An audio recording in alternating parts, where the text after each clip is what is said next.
Ça va bien? Oui. Heureux de vous revoir. Soyez les bienvenus. Le thème du message aujourd'hui, comme vous avez pu voir à l'écran, visite de l'au-delà. Et si vous avez votre Bible, je vous inviterai à l'ouvrir dans Jean chapitre 20. Nous allons y référer de temps en temps. Jean chapitre 20, nous allons considérer surtout les versets 1 à 19. Avez-vous entendu parler de l'homme qui est parti de chez lui pour des vacances en Floride? Ça fait du bien de parler de la Floride, hein, avec la température qu'on a eue ces derniers jours et cet hiver. Sa femme est en voyage d'affaires, donc ils ne sont pas ensemble. Elle a l'intention, elle, de le rencontrer en Floride. Ils se sont arrangés pour se rencontrer là, le lendemain. Puis quand il arrive à l'hôtel, lui, il décide d'envoyer un courriel à sa femme. Impossible de trouver un bout de papier sur lequel écrire l'adresse du courriel de son épouse. Il cherche partout, il fait de son mieux, puis finalement, il tape une adresse de courriel de mémoire. Vous savez ce que ça peut faire, ceux qui ont des ordinateurs, hein? Qui ont Internet.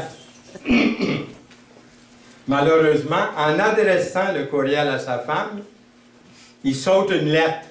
Il ne faut même pas sauter une virgule ou un point avec les ordinateurs. Hein? Ça change toute la donne. Eh bien, il change une lettre à son courriel, à l'adresse de courriel, et plutôt que le courriel soit acheminé à son épouse, ça arrive ailleurs. Ça arrive dans un autre ordinateur d'une autre femme. Une dame plus âgée, l'épouse d'un prédicateur, dont le mari est décédé, malheureusement, juste la veille. Elle reçoit ce courriel-là. Lorsque la veuve est pleurée, vérifie son courriel, elle jette un coup d'œil à l'écran, puis lâche un cri, s'évanouit et meurt.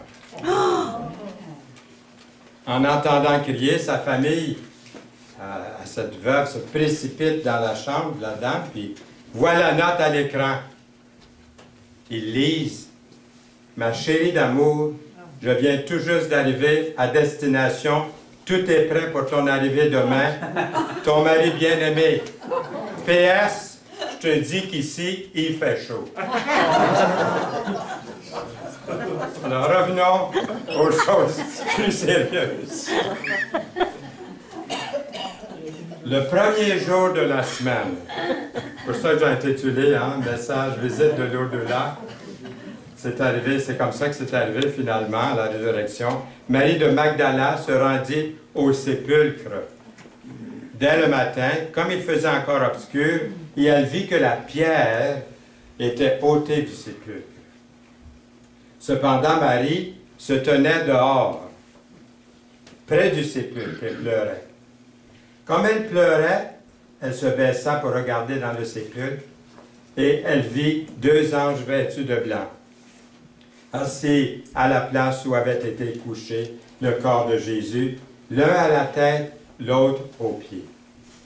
Ils lui dirent: « Femme, pourquoi pleures-tu? » Elle leur répondit: « Parce qu'ils ont enlevé mon Seigneur, et je ne sais où ils l'ont mis. » En disant cela, elle se retourna, et elle vit Jésus debout. Mais elle ne savait pas que c'était Jésus. Jésus lui dit: « Femme, pourquoi pleures-tu?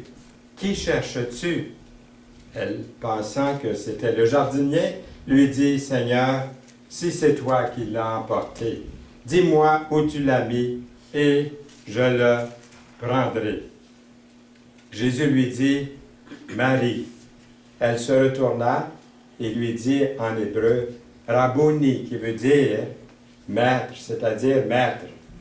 Jésus lui dit: « Ne me touche pas, car je ne suis pas encore monté vers mon Père, mais va trouvez mes frères et dis-leur que je monte vers mon Père et votre Père, vers mon Dieu et votre Dieu. » Marie de Magdala, elle a annoncé aux disciples qu'elle avait vu le Seigneur et qu'il lui avait dit ces choses.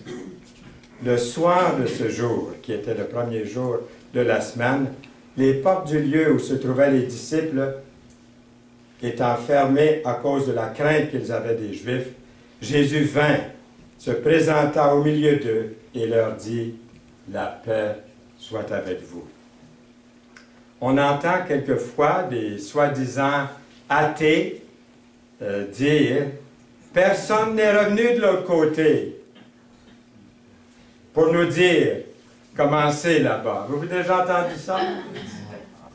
Il n'y aurait rien de plus puissant que de recevoir un visiteur ou des nouvelles de l'autre côté de la mort. Pourtant, ce n'est pas une lettre ou un courriel que nous avons reçu de l'autre côté de la mort, mais un message de vie.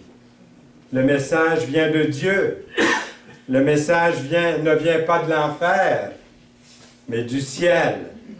Wow! Pour une nouvelle, c'en est toute une. La fameuse pierre que vous voyez, qui avait été mise en place pour bloquer définitivement la vie et l'amour de Dieu, a été roulée pour que les disciples puissent entrer et vérifier, voir à l'intérieur. Nous possédons une espérance vivante dans la résurrection du Seigneur Jésus-Christ. Nous allons voir dans quelques instants, dans la parole de Dieu qui nous parle de cette espérance. Elle nous en parle comme étant une ancre de l'âme. Grâce à cette ancre, vous pouvez chaque jour faire face à toutes les incertitudes que nous apporte la vie.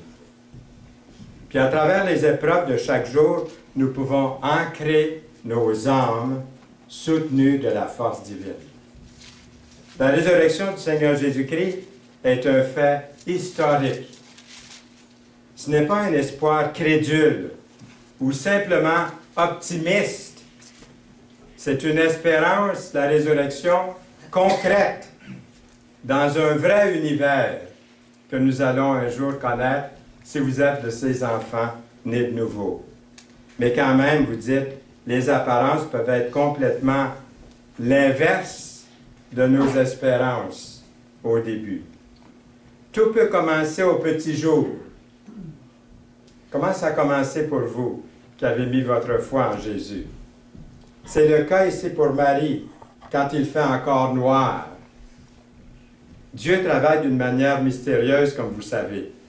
Il concentre les plus grands événements de proportions cosmiques, célestes, très souvent au travers d'individus bien ordinaires.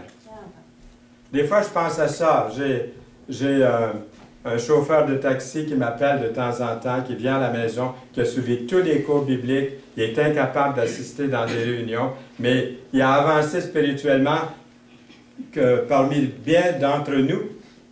Et puis des fois, je me dis, si le Seigneur devait se présenter en personne à quelqu'un, est-ce qu'il irait se présenter à quelqu'un de grand de ce monde, pour ne pas nommer des noms?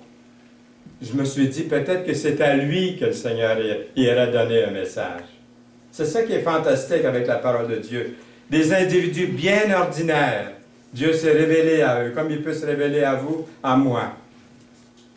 Pas ce que vous appelleriez votre personne traditionnelle religieuse. Marie est de cette ville, vous voyez une petite ville ici, Magdala. Ah, ça n'avait pas fonctionné, mais vous voyez en dessous de Mont des Béatitudes, la petite ville qu'il y a près du lac de Galilée. Marie, on l'appelle Marie de Magdala ou Marie-Madeleine à cause de ce village, le long de la mer de Galilée. Elle est peut-être assez à l'aise financièrement, on pense, mais rien ne peut la protéger des dures réalités du monde puis de la vie, comme chacun de nous. Chacun ici a eu des problèmes, va en avoir encore. Une femme dans un monde qui la considère en quelque sorte, pour elle, là, plus facilement séparée de Dieu. Si vous demandez qui est-ce qui est séparé de Dieu, les gens diront, ah, bien, Marie de Magdala, elle a une mauvaise réputation, on la connaît, vous voyez, il la juge. Alors, c'est comme si elle était le bouc émissaire de la honte. En plus, elle n'avait peut-être pas une très haute opinion d'elle-même. C'est souvent ce qui arrive, n'est-ce pas, quand quelqu'un est méprisé, souvent il se met à croire ce que les gens disent d'elle. Et comme on finit par réaliser les forces négatives tout autour de nous, puis en nous, ne sont pas seulement culturelles ou politiques ou de la manière qu'on a été élevé, elles peuvent être aussi très personnelles, spirituelles. Et par défaut, on a toujours considéré Marie comme étant une misérable pécheresse. Mais à l'intérieur d'elle-même, elle se sait être anéantie par des puissances spirituelles maléfiques. Elle-même réalise ça. Il faut dire que c'était avant le jour où une nouvelle présence est arrivée en ville ou au village. Quelqu'un est arrivé. Un être extraordinaire qui s'est révélé plus puissant que tous les pouvoirs autour d'elle.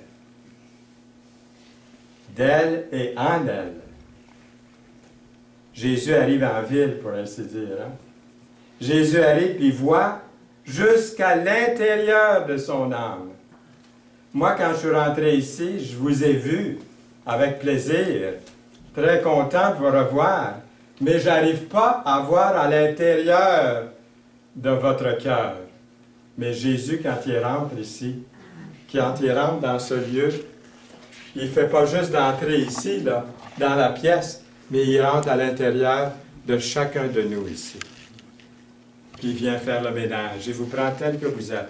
Les autres vous jugent peut-être. Ah, on le connaît, lui. On la connaît, elle. On sait ce qu'elle a fait. On sait comment est-ce qu'elle vit. Mais lui, il rentre parce qu'il vous aime. Il vient faire du ménage. Il vient régler des choses à l'intérieur. Il fait ça pour Marie. Jésus arrive. Jésus la délivre de toutes ces puissances maléfiques. Imaginez-vous, qu'est-ce qu'elle a en elle? Elle a 7 puissances démoniaques. Marie de Magdala, de laquelle il avait chassé 7 démons. Est-ce qu'il y a quelqu'un ici qui a 7 démons? Je ne crois pas. Elle en avait 7. Il l'a délivrée. C'est ce que Jésus peut faire pour vous. C'est ce que Jésus fait pour moi, pour chacun de nous qui venons à lui humblement, sincèrement, sérieusement. Il fait quelque chose pour elle que personne d'autre ne pouvait faire. Ne pourrait jamais faire pour elle. Et ce qu'elle n'est pas prête d'oublier, ce que le Seigneur a fait. C'est difficile de trouver quelqu'un, même dans toute la Bible, qui a aimé Jésus autant que Marie de Magdala. Le vrai amour pour Jésus. L'amour, la place de l'amour dans ce récit que vous avez devant vous ce matin est extraordinaire. Marie aime tellement le Seigneur Jésus-Christ. C'est elle qui va être la première, la place des femmes, là-dedans, hein? C'est elle qui va être la première dans la permission de Dieu de se rendre au tombeau. C'est pas Pierre, c'est pas Jean, c'est pas Jacques, c'est Marie, Marie de Magdala, le jour de la résurrection de Jésus. Elle vient par amour devant le tombeau de Jésus.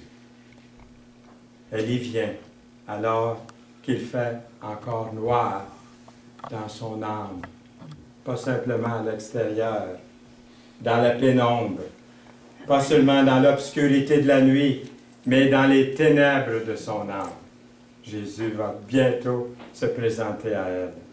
Son amour pouvait être très fort pour Jésus-Christ, mais son espoir ne peut plus s'accrocher à quoi que ce soit dans cette vie-ci. Toute espérance a disparu pour elle. Même son Sauveur a été mis sur une croix.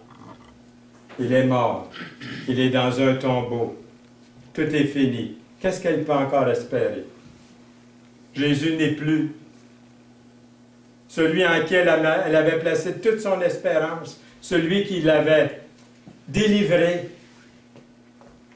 La terre, le monde est ténèbres sans Jésus. Est-ce que je dis la vérité en disant ça? Le monde est ténèbres sans Jésus. La terre, le monde est ténèbres sans Jésus, sombre autour d'elle, sombre en elle. La dernière fois qu'elle a vu Jésus vivant, il était mourant sur une croix. Elle vit dans un monde qui n'est pas sûr, qui n'est pas sain, S-A-I-N-T, puis S-A-I-N, et qui n'est pas satisfaisant. Elle vit dans un monde où l'amour de la famille, des amis, sont plutôt fragiles. Les familles brisées aujourd'hui, des désaccords dans les familles, des chicanes dans les familles, des fois pour des peccadilles, des divisions. Elle vit dans un monde où les gens que nous aimons nous laissent tomber, souvent trop tôt. Jésus, après sa mort, revient à la vie et se présente vivant devant Marie. L'amour de Dieu est un amour profond qui nous cherche dans l'obscurité. Un amour intense qui éclate de vie dans un vrai monde de ténèbres. Même lorsque Marie arrive et trouve la grosse pierre retirée de devant le tombeau, qu'est-ce qu'elle pense? Qu'est-ce qu'elle a dû penser? Deux choses, je pense, peuvent avoir pénétré son esprit. Elle pense peut-être que des chefs religieux sont venus enlever le corps de Jésus. Ou que ces gens, des gens sans scrupules, ont volé le corps du crucifié. Qu'est-ce qu'elle pouvait percevoir de plus? Puis tout à coup, une présence à côté d'elle. Mais qu'est-ce que ça peut bien être? Ça ne peut pas être d'autre que le jardinier. La présence de celui qu'elle aime. Est-ce qu'il est là? Angoissée, elle ne peut pas voir clairement à travers ses larmes et son immense tristesse.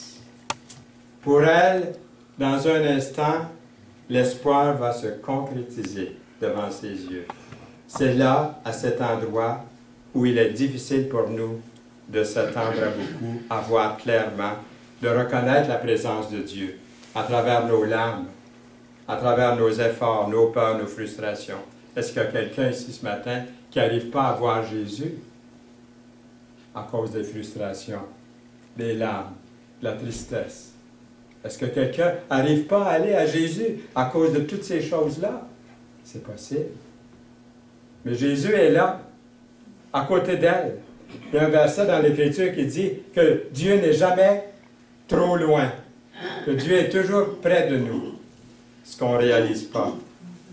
La voix de Jésus va pénétrer l'obscurité. Ce que Marie va voir va changer sa vie pour toujours. Et peut changer aussi la vôtre, la mienne. Jésus est venu pour Marie parce qu'elle avait besoin de lui. Nous avons tous besoin de lui, de Jésus. Il savait mieux qu'elle. Et nous avons tous besoin d'un sauveur vivant, ressuscité. Marie est la première devant ce tombeau vide. Jésus se présente vivant devant elle. Elle ne doit pas s'accrocher à son apparence physique, il ne lui permet pas de s'approcher de lui. Et quand j'ai eu une petite pensée rapide quand j'ai vu ça, que c'était quand même la mode à l'époque de se donner l'accolade, puisqu'il dit nous, quand on a le rhume, on dit, on présente notre coude, hein? Mais Jésus lui dit, un instant. On voit que les coutumes étaient de s'approcher, de se donner peut-être l'accolade. Mais il lui dit, un instant. Et puis, elle ne doit pas s'attacher à la personne physique. Elle doit s'approcher d'un Jésus plus que physique dans sa vie. Que maintenant, ça dépasse les limites étroites d'un corps physique dans le temps et l'espace. Désormais, une espérance de vie éternelle dans les délices pour quiconque croit en lui. On n'a plus besoin d'avoir Jésus en personne ici ce matin pour mettre notre foi en lui. C'est ça qui est merveilleux, là. On ne l'a pas vu, mais on croit. C'est encore plus grand, dit Jésus dans sa prière sacerdotale dans Jean 17. Quelle est donc cette espérance de vie qui va transformer ma vie? Quelle est donc cette espérance qui va changer votre vie? Dans le Christ ressuscité, Marie découvre l'espérance vivante qui peut lui donner la victoire sur tout son passé, sur tout ce qu'a été son passé. Marie avait été contrôlée, opprimée, définie. Elle était définie par son passé. Les gens la définissaient par son passé. C'est fini ça maintenant. Maintenant, toutes choses pour elle seront nouvelles. Les choses anciennes sont passées. Vous voulez voir le verset? Dans une autre traduction, parole de vie. Alors, si quelqu'un est uni au Christ, il est créé à nouveau. Pardon. Ce qui est ancien est fini. Ce qui est nouveau est là. Voulez-vous continuer?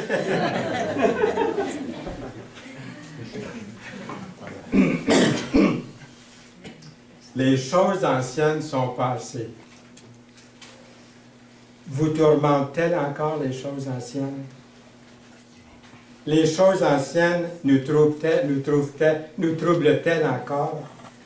La honte, la colère ou toute autre chose qui peuvent rabaisser notre espérance et notre nouvelle identité dans le Seigneur Jésus-Christ. On a demandé à un groupe d'enfants, vous savez, la bouche sort de la bouche des enfants, souvent on dit ça. On a demandé à un groupe d'enfants âgés de 6 ans de demander quelque chose à Dieu, de le mettre par écrit. Un petit bonhomme de 6 ans se demandait bien quoi écrire quand finalement il prend son crayon, puis il écrit « Cher Dieu, s'il vous plaît, aidez-moi à être la personne que mon chien pense que je suis. » Un autre professeur a demandé à sa classe ce que chacun voulait devenir quand il sera grand. Pompier, professeur, pilote d'avion. Un par un, ils ont répondu jusqu'à ce soit au tour, on va l'appeler, si vous voulez, Jaco, jusqu'à ce soit au tour de Jaco. Jaco, qu'est-ce que tu veux faire, toi, quand tu seras grand? Jaco, il répond, quand je serai grand, il dit, je voudrais être possible. Alors, le possible, le professeur dit, quoi, possible? Oui, répond Jaco. Ma mère me dit toujours que je suis pas possible. Quand je serai grand, je veux devenir possible. Pour Marie, tout devient possible. C'est ça qui est merveilleux. Tout devient possible pour vous en Jésus. C'est pas merveilleux, ça? Lui, il vous connaît. Lui, il vous aime. Lui, il veut faire le ménage. Lui, il veut vous faire marcher selon sa volonté. Ma chair lutte contre ça. Mais lui, il dit, un instant, c'est moi qui est boss, hein? C'est moi qui est maître en toi. C'est moi, Jésus. M'aimes-tu? Oui, Seigneur, je t'aime. M'aimes-tu? Oui, Seigneur, je t'aime. Il va vous le demander jusqu'au temps où vous deviendrez triste. Il dit, Seigneur, tu sais que je t'aime. Bien, j'ai quelque chose à te demander. Comme il a dit à Pierre, j'ai quelque chose à te demander. Il lui a demandé. Et qu'est-ce que Pierre a fait? Il a obéi. Hein? Mais peut-être pas toujours parfaitement. Mais il a commencé à obéir, à marcher pour le Seigneur. Si je pouvais me voir aujourd'hui, moi, et vous aussi, si on pouvait se voir comme Dieu me voit, comme Dieu vous voit. Pensez à ça un instant. S'il pouvait nous voir, hein, il nous voit au travers de son Fils, le Seigneur Jésus-Christ, qui m'a aimé, qui m'a racheté au prix de sa mort à la croix. combien ma vie changerait, hein, vous dites? Si Dieu me voyait au travers de son Fils, combien ma vie changerait? Parce que ce n'est plus moi qui vis, c'est Christ qui vit en moi. L'espérance vivante de Jésus est que nous n'avons plus jamais à être définis par notre passé, attachés à nos échecs du passé. Oui, vous étiez morts. Oui, vous étiez morts à cause de vos fautes, égarés par les convoitises de votre vieille nature. Mais, en vous unissant au Christ, Dieu vous a fait revivre avec lui, en vous pardonnant tous les péchés par sa grâce. Parole vivante, Colossiens 2,13. Ce qui est le plus réconfortant, c'est de savoir que vous ne serez plus jamais seul. Dieu est présent avec vous chaque jour. Dans Jean 14, verset 18 à 23, il est écrit, « Je ne vous laisserai pas orphelin, je viendrai à vous. Encore un peu de temps et le monde ne me verra plus, mais vous, vous me verrez, car je vis et vous vivrez aussi. » Je trouve ça ici un verset assez extraordinaire. Quand il était là sur la terre en personne, mais autant les inconvertis que les croyants le voyaient. Mais une fois qu'il est mort et ressuscité et qu'il s'est montré à plusieurs témoins, puis qu'il est monté au ciel, lesquels continuaient à voir le Seigneur? Seulement ceux qui connaissaient le Seigneur véritablement. Moi, je connais le Seigneur, vous aussi qui connaissez le Seigneur, on voit le Seigneur, mais les gens du monde ne le voient plus du tout. Ils le renient, ou même ils ne le renient pas, ils ne croient pas même qu'il y en ait un. Quand Jésus était physiquement présent sur terre, tout le monde pouvait le voir. Les incroyants comme les croyants. Mais désormais, le monde ne le verra plus. C'est-à-dire ne le reconnaîtra plus. Mais les croyants, nous le verrons, entre guillemets, par la foi. Parce que Jésus vit en moi, dans le croyant. Vous et moi ne serons plus jamais seuls. Jésus-Christ est ressuscité afin que tous ceux et celles qui le reçoivent puissent avoir la présence de Dieu en tout temps. Jamais orphelin. Ici même ce matin, dans cet endroit, il est là. Ou quand vous vous dirigerez sur la route vers la maison, il est là. Lorsque vous entrerez chez vous, dans la maison, il est là. Il ne vous quittera jamais. Avez-vous placé votre confiance en lui? L'avez-vous invité à venir en lui, en vous? Oui, mais un jour, il faut bien mourir, vous dites. Mais Dieu a un avenir pour vous. Même dans l'autre monde. Moi, je demande au Seigneur à tous les jours, Seigneur, donne-moi un travail lorsque je serai rendu de l'autre côté. Je ne veux pas être durant l'éternité à me rouler les pouces. J'ai dit, Seigneur, donne-moi quelque chose à faire. Je ne serai jamais fatigué. Je n'aurai jamais besoin de dormir parce que je vais te servir à 200%, hein, 1000% si vous voulez. Il n'y a pas de limite de pouvoir servir Dieu. C'est écrit dans la parole que celui qui a été fidèle dans les petites choses, il va lui confier de grandes choses. Jésus savait que la mort est née de la séparation spirituelle, l'ennemi final que Jésus est venu vaincre. Que votre cœur ne se trouble point. Croyez en Dieu. Et croyez en moi.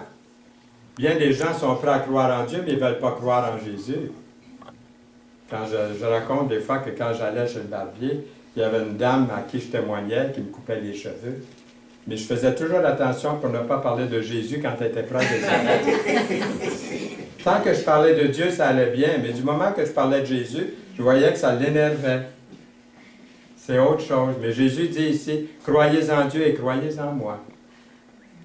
Est-ce que vous êtes prêts à faire ça? Il y a plusieurs demeures dans la maison de mon Père. J'aime ce verset. J'ai hâte de la voir, cette demeure.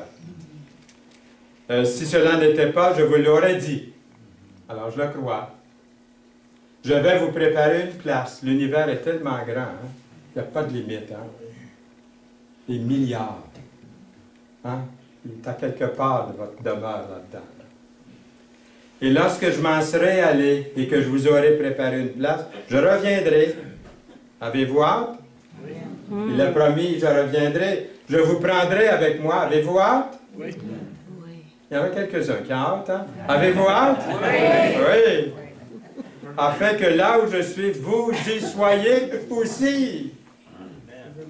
Vous viendrez me visiter, hein? Vous aurez l'éternité, là. Vous viendrez faire un tour. J'irai faire un tour chez vous. Si vous voyez une galaxie là, avec un gros néon qui dit FSL, hein, bienvenue.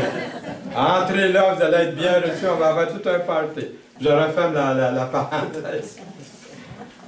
Revenons aux choses sérieuses, en l'espérance qui a changé la vie de Marie. C'est qu'elle sera avec Jésus pour une éternité. Puis ça, une éternité, je n'ai pas besoin de le dire, hein, ça dure combien de temps? C'est sans fin. Sans fin. À Valladolid, en parlant de sans fin, en Espagne, il y a un monument à Christophe Colomb qui est mort en 1506. Se dresse un monument comme ça, commémorant le grand découvreur. Peut-être la caractéristique la plus intéressante du mémorial est l'un des mots latins qui faisait partie de la devise de l'Espagne pendant des siècles, avant Christophe Colomb. Pendant des siècles. Avant que Christophe Colomb fasse ses voyages, les Espagnols pensaient qu'ils avaient atteint les limites de la Terre. Hein? Après, quand ils arrivaient au bout, là, il y avait l'océan Atlantique. Bon, là, ben, il n'y avait plus rien après. Ainsi, leur devise était 3 mots latins. Nec plus ultra, qui signifie, en espagnol, nada más allá. En français, plus rien au-delà. Avant Christophe Colomb. Plus rien au-delà.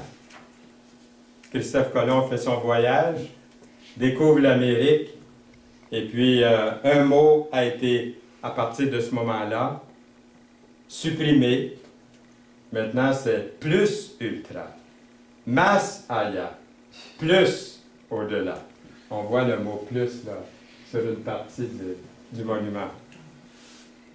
De la même manière, le Seigneur Jésus-Christ a prouvé qu'il y a désormais énormément plus au-delà. La mort et la vie ne peuvent plus jamais être comprises de la même façon. Christophe Colomb avait prouvé qu'il y avait effectivement beaucoup plus au-delà. Le monde ne pourrait plus jamais être compris de la même façon. Et la même chose avec la résurrection du Seigneur Jésus-Christ. Nous avons donc été ensevelis avec lui par le baptême en sa mort, afin que comme Christ est ressuscité des morts, par la gloire du Père, de même, nous aussi nous marchions en nouveauté de vie. Romains 6,4. En effet, si nous sommes devenus une même plante avec lui par la conformité à sa mort, nous le serons aussi par la conformité à sa résurrection. On raconte qu'une femme diagnostiquée avec le cancer avait environ 3 mois à vivre. Son médecin lui dit de commencer à faire des préparatifs avant de mourir. Quelque chose que nous devrions tous faire de toute façon, tout le temps. Alors, elle communique avec son pasteur, puis elle le fait venir chez elle pour discuter de certains aspects de ses dernières volontés. Elle lui fait part de ce qu'elle aimerait comme lecture, comme cantique, lors de son service, puis même ce qu'elle voulait porter comme vêtements dans sa tombe. Hein, elle est entrée vraiment dans tous les détails. La femme également dit à son pasteur qu'elle voulait être enterrée avec sa Bible préférée. On voit ça souvent dans les services de chrétiens. Tout était en ordre. Puis le pasteur s'apprêtait à quitter la chambre. Quand la femme se rappelait soudain de quelque chose de très important pour elle, « Pasteur, il y a encore une chose, dit-elle avec enthousiasme. » « Et qu'est-ce que c'est? Demande le pasteur. « C'est très important, la femme continue. Je veux être enterrée avec une fourchette dans ma main droite. Le pasteur la regarde en sachant pas trop quoi dire. Elle dit, « Ça vous surprend, pasteur? » Eh bien, oui. Pour être honnête, là, je suis intrigué par votre demande. Dit le pasteur. La femme explique. Dans toutes les années, c'est elle qui était notre Daniel de l'Assemblée. Elle est où, Daniel, ce matin? Oui, OK. C'est elle qui préparait les repas. Bon, Daniel, je viens de la voir, là.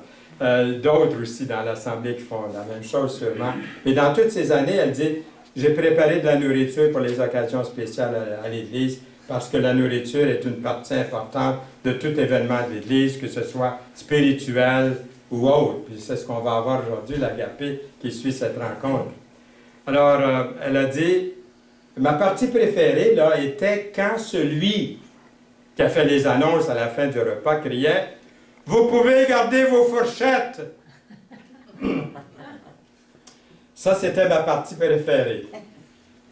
Parce que je savais que quelque chose de plus, de meilleur, s'en venait. Quoi? Le dessert! Quand ils m'ont dit de garder ma fourchette, je savais que quelque chose de délicieux allait m'être fait. Pas du jello ou de la pudding, mais du gâteau, de la crème glacée, quelque chose de bon, de délicieux, de spécial. Donc, je veux juste que les gens sachent, lorsqu'ils me verront là, dans mon cercueil, avec une fourchette dans la main, je veux qu'ils demandent, mais qu'est-ce que la fourchette vient faire dans sa tombe? Voulez-vous bien me le dire? Je veux ensuite, pasteur, que vous leur disiez, quelque chose de meilleur, de plus, c'est à venir. Wow! Ça vous tente pas d'applaudir? Il y a quelque chose de mieux qu'à venir. Est-ce que vous attendez vous avez cette espérance? Je sais que plusieurs, non, que tous, j'espère tous, non. Pour elle, tous, hein, pour ainsi dire, s'il vous plaît, il leur a dit, il va leur dire, gardez votre fourchette, parce qu'il y a quelque chose de plus au-delà. Il va pouvoir dire ce que la femme lui a dit. Nous avons ce beau verset qui dit, béni soit Dieu, le Père de notre Seigneur Jésus-Christ, qui, selon sa grande miséricorde, nous a régénérés pour une espérance vivante, par la résurrection de Jésus-Christ d'entre les morts, pour un héritage qui ne peut ni se corrompre, ni se souiller, ni se flétrir. Il vous est réservé dans les cieux. Avez-vous votre réservation? J'ai la mienne. Le Fils de Dieu est notre espérance vivante. Cette espérance, nous la possédons comme une ancre de l'âme, sûre et solide. Elle pénètre au-delà du voile, là où Jésus est entré pour nous comme précurseur, ayant été fait souverain sacrificateur pour toujours, selon l'ordre de Melchisédek. Par et dans la résurrection de Jésus, Dieu a ancré ici-bas sur terre une ancre d'espoir, suffisamment robuste pour résister à tout ouragan. Cette espérance est une ancre qui déclare « Dieu me donne victoire sur mon passé.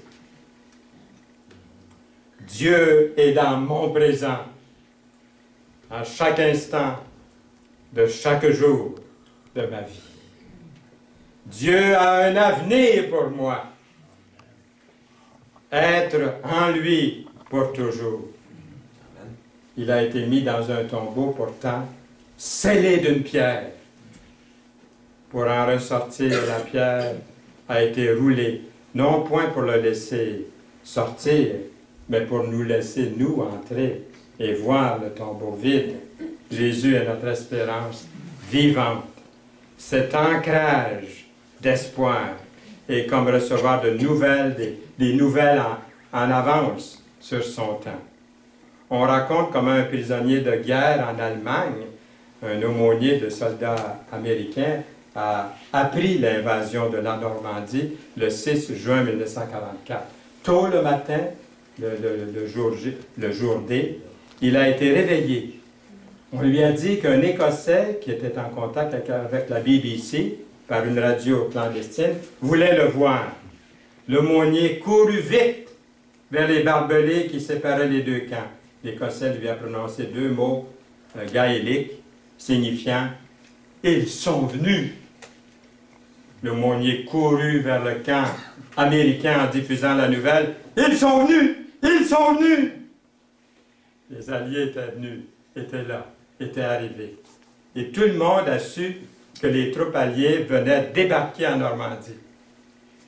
La réaction a été incroyable. Les prisonniers ont commencé à sauter, à crier, même à se rouler à terre, de joie. Pourtant, ils étaient toujours prisonniers, là. Mais la délivrance, l'espérance, hein, était proche. Nous allons être délivrés bientôt. Hey, ça, c'est quelque chose, là. Je ne sais pas si vous réalisez, mais c'est quelque chose de grand. Eh bien, ils sautaient de joie. Extérieurement, ils étaient toujours captifs, oui. Mais intérieurement, ils étaient complètement libérés. Complètement libérés, ils étaient libres. Voilà l'espérance qui change des vies. En réalité, le Jésus ressuscité nous pose tout simplement cette question. Écoutez bien. Vivez-vous pour mourir ou mourrez-vous pour vivre? Puis, ayant appelé la foule avec ses disciples, il leur dit, si quelqu'un veut venir après moi, qu'il renonce à lui-même, qu'il se charge de sa croix, ça veut dire qu'il meurt à lui-même, et qu'il me suive. Car celui qui voudra sauver sa vie, la perdra. Mais celui qui perdra sa vie à cause de moi et de la bonne nouvelle, la sauvera. Et que sert-il à un homme de gagner tout le monde s'il perd son âme? Si nous offrons notre vie à Jésus-Christ, si j'offre ma vie à Jésus-Christ, je reçois sa vie en moi. Si nous voulons suivre Jésus, nous nous identifierons à sa mort, puis aussi à sa résurrection. Et si Christ n'est pas ressuscité, votre foi est vaine. Vous êtes encore dans vos péchés. Par conséquent, aussi ceux qui sont morts en Christ sont perdus. Ça équivaut à ceux qui disent « je ne crois pas en Dieu » ou « je ne crois pas en Jésus », « je ne crois pas dans sa résurrection », ça équivaut à ça, ce verset-là. Et si c'est dans cette vie-là seulement que nous espérons en Christ, nous sommes les plus malheureux de tous les hommes, mais maintenant, Christ est ressuscité des morts. Il est les prémices de ceux qui sont morts. La vie éternelle avec Dieu ne vient pas comme un programme basé sur nos valeurs personnelles. Tous les programmes de ce monde philosophique ont ça pour but, les religions aussi. Ce n'est pas un programme d'amélioration, mais c'est un programme d'échange. Nous nous identifions dans la mort de Jésus et dans sa résurrection. Voulez-vous faire cette prière sincère? On ne veut pas partir d'ici sans avoir pris une sorte de décision, hein? Il faut faire quelque chose, là, avec ce qu'on vient d'entendre. Il faut que je fasse quelque chose. Alors, je vous suggère de faire cette prière sincère au Seigneur. Cher Dieu, je vous remercie pour l'envoi de votre Fils Jésus-Christ sur la terre. Je crois que Jésus est celui qu'il a dit être, qu'il l'a prouvé en ressuscitant des morts. Merci Jésus d'avoir accepté de mourir pour moi, de m'avoir pardonné tous mes péchés. Je te reconnais comme mon Sauveur et Maître de ma vie. Je reçois le salut de la vie éternelle comme un cadeau gratuit. Je veux découvrir et commencer à vivre selon le plan et le but que tu prévois pour ma vie. Je désire te connaître de plus en plus, de jour en jour. Amen. J'ai recueilli, je vais juste prendre une minute ou deux. J'ai recueilli, je pensais ne pas avoir le temps, mais peut-être ça vaut la peine de vous donner quelques citations en ce jour de Pâques. Je ne lirai pas tout, là, je vais lire celles que j'ai trouvées les meilleures. La pierre a été roulée de devant le tombeau, non pas pour permettre au Seigneur Jésus d'en sortir, mais pour permettre aux disciples d'y entrer. C'est un nommé Peter Marshall qui a dit ça. John Stott, que vous connaissez sûrement s'il les écrit, il écrit « Nous vivons et mourons. Jésus-Christ est mort et vit. » C'est beau, hein? Le Christ ne nous a pas seulement parlé par sa vie, mais nous a également parlé par sa mort. Jésus n'est pas mort sur la croix pour que nous puissions vivre confortablement notre vie. Son but est bien plus profond. Il veut que nous devenions comme lui avant qu'il nous amène au ciel. C'est notre plus grand privilège, notre responsabilité immédiate et notre destin ultime. Et une que j'aime particulièrement de Martin Luther. Notre Seigneur a écrit la promesse de la résurrection. Pas seulement dans les livres, mais dans chaque feuille du printemps. Wow! On est proche du printemps, là. Je regarde à tous les jours les lilas chez nous, c'est des petits bourgeons, là. Puis cette année, ils sont en retard, hein? Vous voulez en entendre une couple d'autres? Notre histoire ancienne se termine avec la croix. Notre histoire ancienne. Notre nouvelle histoire commence avec la résurrection. Ça, c'est Watchman Nee qui a écrit ça. Un autre. Pâques sera pour toujours la réponse à... Pâques sera toujours la réponse à « Mon Dieu, pourquoi m'as-tu abandonné? » Vous êtes la réponse. Je suis la réponse. Nous ne devons pas, et Franklin Graham dit, nous ne devons pas oublier que ce n'étaient pas les Juifs qui ont mis Jésus sur la croix. Ce n'étaient pas les Romains. C'était mes péchés. C'était vos péchés. Les péchés de ce monde.